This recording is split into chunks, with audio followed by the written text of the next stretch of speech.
Black woman wins the jackpot, gets a bunch of money, takes a check, goes to the bank that it was written in, goes to the bank to cash it. They told her it was a fraudulent check. Let's put up her picture, full mass here. She's now fighting back.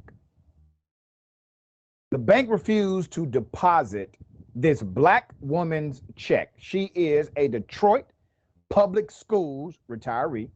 She has now filed a federal lawsuit alleging that white bank employees at Fifth Third Bank refused to deposit a check that contained money she won from a slot machine jackpot. That's according to Deadline Detroit. Now, remember, the check is 100% legitimate. The check is all the way authentic. She had her proper ID. Why was she denied? Because she's African American. She got a lot of money. Oh, obviously, this cannot be authentic. There's more. Miss Lizzie Pugh, 71 years of age. Miss Lizzie, who is black, obviously, won the jackpot during a church outing to the Soaring Eagle Casino and Resort in Mount Pleasant. Now, listen, I'm not a gambling man myself, but if you can go and gamble with your church, that's the kind of church I want to be with. Just keeping it 100. The employees reportedly, all right, this is according to them, told her the check was fraudulent and refused to give it back. So not only did they say, oh, you can't cash this, they stole it. That's theft. But according to Pugh, the employees were being blatantly racist. Now, I trust Miss Pugh here. Let's put up a picture of the bank in question. Found this one on Google. Fifth Third Bank. Miss Pugh said, and I quote, "I couldn't really believe they did that to me," Pugh told the Detroit Free Press. "I was devastated. I kept asking, how do you know the check is not real? And they insisted it was fraudulent. I was just terrified." According to the lawsuit, which was filed on August 29th, Pugh eventually got her check back. When she deposited it into another bank, it cleared the next day. No problem. This is obviously an issue on multiple levels because Ms. Pugh could be in prison right now.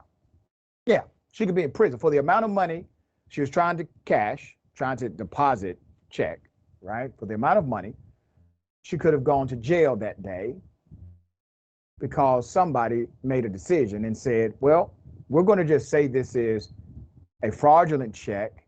We're not going to verify funds. We're not going to run it through our authentication system. We're just going to say it's fraudulent, steal your check, keep it, and send you on your merry way. Well, now she has filed a lawsuit. Thank you, Ms. Pugh, for what you're doing. All right, thoughts here, dear brother. Well, I've been on all sides of this issue. My mom, may she rest in peace, her true love was the slot machines. Her and her friends from church, they would send the bus to the church and they would go from New York to Atlantic City and play the nickel and quarter slots and have a ball. So I know about that. I joke about the little old lady slot machine players. You don't want to mess with them. They play in their machines. I have also been had banks turn down a check because they didn't think I should have that kind of money. When I was young, I worked in aerospace. I had a really good job at Lockheed Aircraft, and I went to banks, and specifically Bank of America wouldn't cash a check no matter how much ID I had, because there were employees who just didn't believe a young black man could have this kind of check legitimately. So what you're saying, it's absolutely easy to believe. And the ridiculous thing in this era, and they'll still do it. The banks will hold your check for 3 to 5 days because then they get your money interest free. But the truth is, in this era of the computer and everything being connected, they can verify that check more or less instantly. That's right. Instantly, they can verify that check, which is why the other bank released the funds in 1 day. Because if you're going to write a fraudulent check, you're not going to write it from a casino. Of all places, there's no one more secure with their money than casinos. So even if you are a fraudster, that would be the dumbest fraud to attempt, So good luck to this woman.